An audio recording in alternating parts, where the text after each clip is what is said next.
Zurich is ranked among the world's top cities for quality of life, and you're about to see with your own eyes how true that is as we have a look at the old and new parts of town. It's a compact area just 1 kilometer across. Most of it is a pedestrian zone. You'll be delighted to discover the charms of the historic Old Town part of Zurich, with many cobblestone lanes ideal for exploring on foot, lined with numerous old buildings, fine shops, and restaurants. You'll find the neighborhood is quite convivial with lots of sidewalk restaurants and people out strolling. It extends over both sides of the river, running right through the middle of the city, in a compact area that's very easy to get around. You won't get lost. It is delightful to wander in this large pedestrian zone that is filled with enchanting little alleys which lead through an ancient town that was founded during the Middle Ages. With the right strategies, you can see this slightly expensive city without spending a fortune.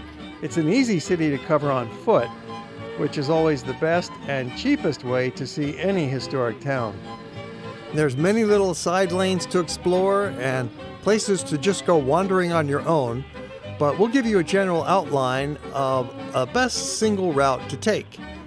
This map shows in detail the lanes along Niederdorfstrasse and the route that we'll be taking. If you're exploring on your own, you don't need to follow this exact sequence, but these are the main lanes that you want to try and find. It's a pedestrian lane nearly a mile long, and there are all kinds of characters here. You're going to see an international crowd on the street as well, but it's mostly locals. And there are, of course, a lot of restaurants, sidewalk restaurants and bars, cafes, bakeries, and several hotels here.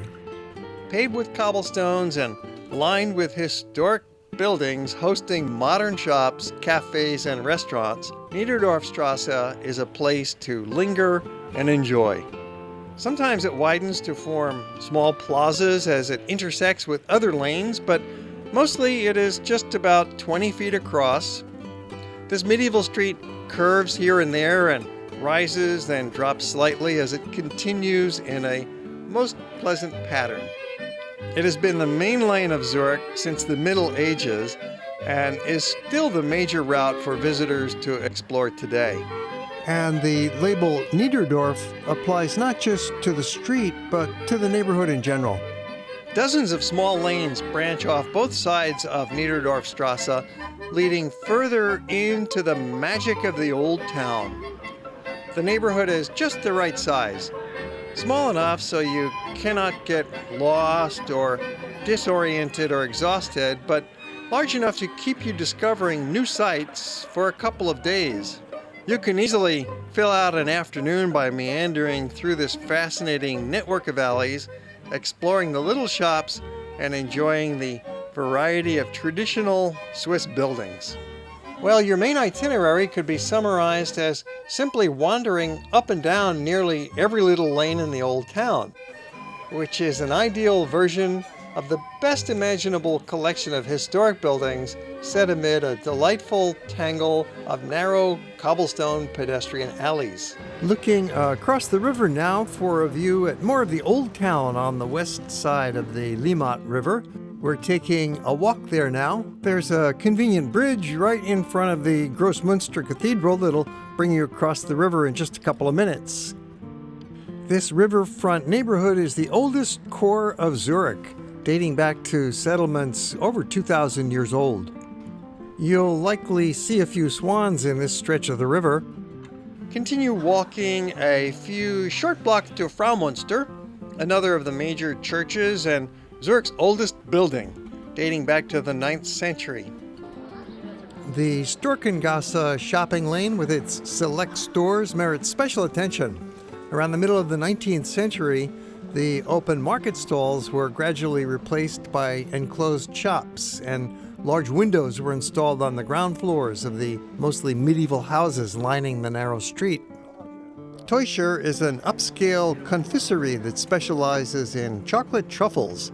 This neighborhood is generally called Lindenhof because we're just at the base of that hill that we'll be walking up in a moment. It's a little tangle of retail shopping lanes. Nothing particularly special in these few streets, but just go wander and keep your eyes open and enjoy the shop fronts, people watching, and always there's some dogs going by. The Swiss just love their dogs. Often you'll see dogs without a leash, but they always seem to be with their master, so they're very well trained. These are Swiss dogs after all, and the masters look out after them. But sometimes these guys get rowdy when they see some of their neighborhood friends. In the midst of this special network of alleys, you can't miss the towering steeple of St. Peter's Church, with Europe's largest clock, 28.5 feet across, 500 years old and still keeping accurate time. The quiet little square next to the church is one of the most charming spots in town. Continuing along to Lindenhof, a small park on top of the hill. Now here's a tip for getting up there. There's a staircase which is rather steep and long, or you can walk around the backside of it up a more gradually sloping pedestrian lane and then have a short staircase, so that's a better way to get there.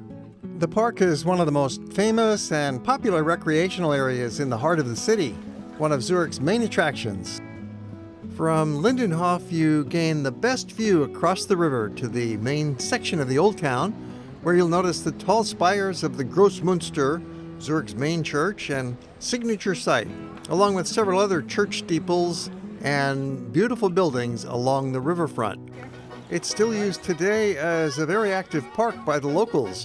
Exit Lindenhof down the south step. At the foot of the Lindenhof hill, you face a maze of 5 little alleys radiating out in all directions, but don't worry about which way to go. This is a good place to get used to the idea you are going in every direction. This cluster of alleys is one of the nicest parts of the city. So walk a few short blocks along one route and circle back along a different lane to where you started, perhaps getting a bit lost. Be sure to have a good look at Augustineergasse, which has a perfect atmosphere of ancient buildings arrayed on a gentle curved path, luring you along by revealing more charming structures until it reaches the busy Bahnhofstrasse. Along with that charming old section, Zurich has a delightful modern part of town, primarily focused on the main street running through it, the great Bahnhofstrasse.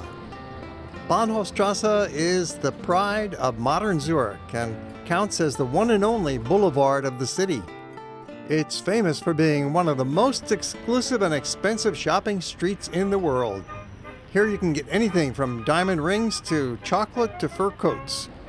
This is a glamorous boulevard, broad, tree-lined, and for pedestrians and trams, so you don't have any automobile or truck traffic on the Bahnhofstrasse. It's a very comfortable place to take a stroll, and there are some small plazas along the way, some green mini parks. You could take a tram ride from one end of the street to the other, but you can really get around by foot because the town is compact. At the south end of Bahnhofstrasse, you will run into the lake, and that's where you can buy a ticket on the dock for a boat ride. There are several longer journeys that go further down the lake and return to Zurich, 2, 3, or 4 hours. But you'll probably find this 90-minute trip is just about ideal. It's long enough for a real experience and not too long. When you have finished your visit to Zurich, you might be taking the train on to your next destination. It's very convenient with the main Hauptbahnhof right in the middle of town. We frequently upload new movies, so please subscribe to our channel and click that little alarm bell so you'll be notified. And if you enjoyed the movie, how about a thumbs up? And we always welcome comments down below. Or if you have questions about the destination, make note and we'll answer them. Thanks for watching.